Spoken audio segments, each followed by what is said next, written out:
Today's horror story is written by Void Whisper. It was late into the summer, and I had accepted a job a few states away from my home. The job was that my friend needed help with a new construction project, and I was more than willing to oblige, seeing as he was promising good pay to do it. I was driving down the road for about 3 hours when I realized that I was lost.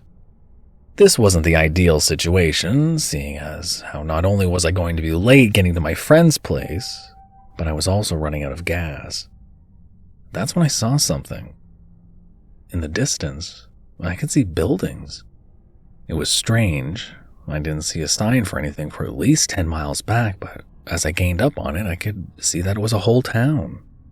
Not a big one, mind you, but towns still had gas stations, and it was starting to get pretty late.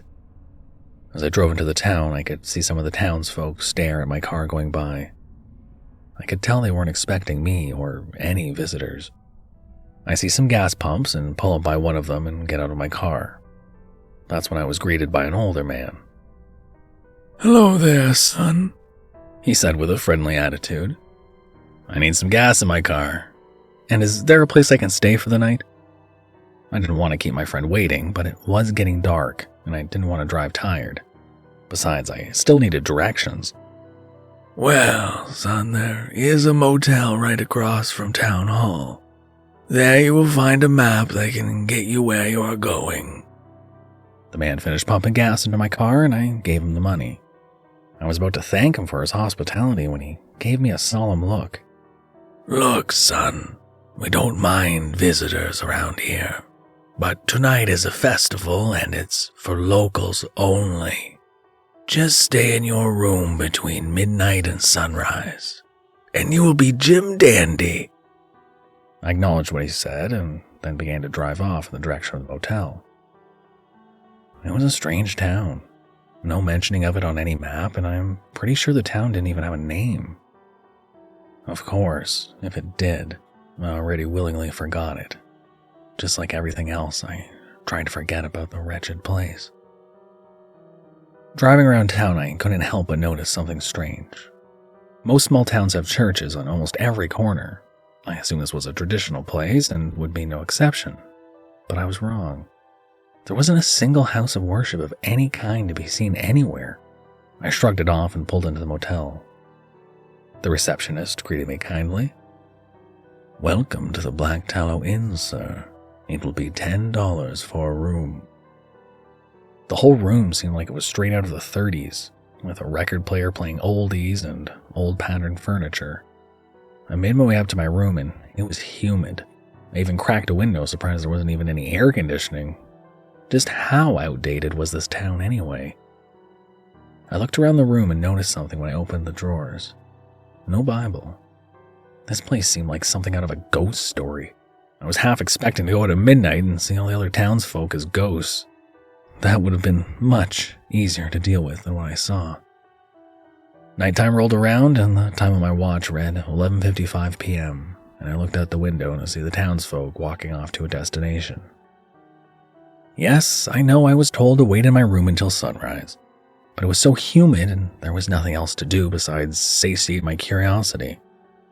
So, when I felt no one was following me, I went outside, got in my car, and drove off in the same direction they went, trying not to be seen. When I arrived at the destination, I lagged behind to see that only a few people had cars, and the others walked.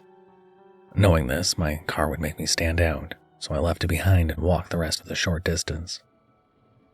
I was careful that no one saw me, for fear there would be punishment, and that's when I saw a large rock overseeing the cliffs below where the townspeople were gathering.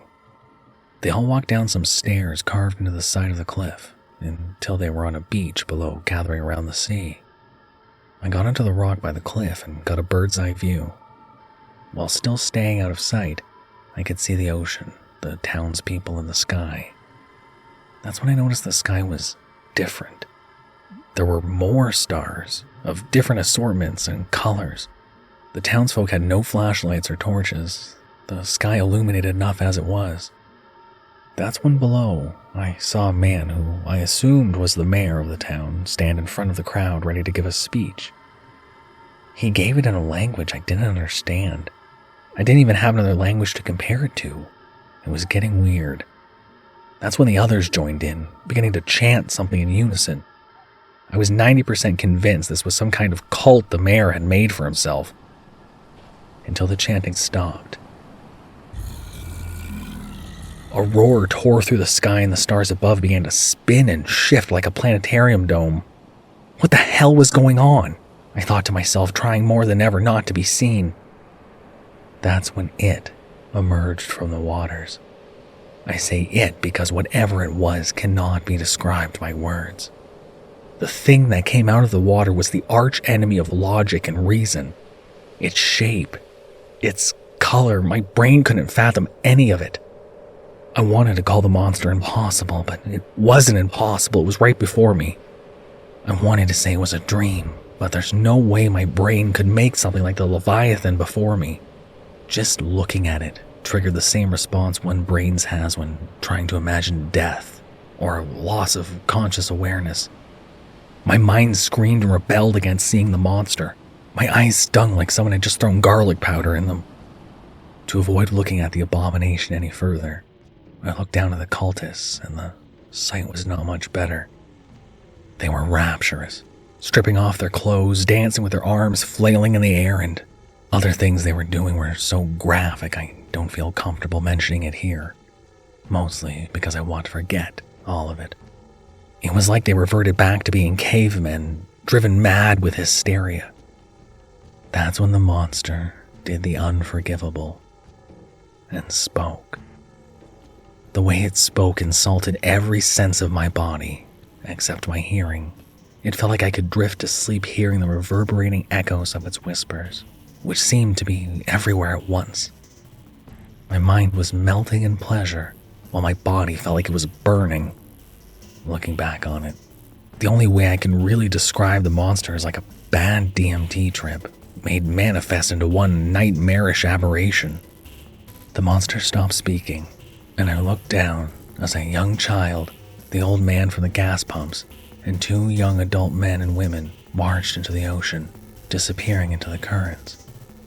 That's when the creature spoke again, but only for a moment. And I looked down to see the townspeople staring up at me. Then they began to make their way up the stairs. It was time to leave. I turned around and got the hell out of there. I ran faster than I ever thought possible. It was in my car before I knew it. I drove away and didn't stop until that town was in my rearview mirror, and then 100 miles away after that. I got to my friend's place about 2 hours later, and he told me I looked like hell. I tried to explain the situation to him, but he looked confused. There is no town around here. It's this one and then the city 5 hours away. No town, I thought to myself. I'm recording this because it's the only way I can. I try to talk about the night, the cultists, the monster, but all my words recollecting it fail and stutter. I tried writing down a description for it, but the paper just shrivels and rots. Whatever that thing was, it was something that doesn't belong in this reality. Or maybe any reality, for that matter. Even as my mind tries to recollect it, I can feel its horrifically beautiful image slowly sinking into shadow and obscurity. So, making this post seems to be the only method that has worked. You have to believe me when I say there are things that don't belong in this world. And if you value your sanity, you do well to not seek them out.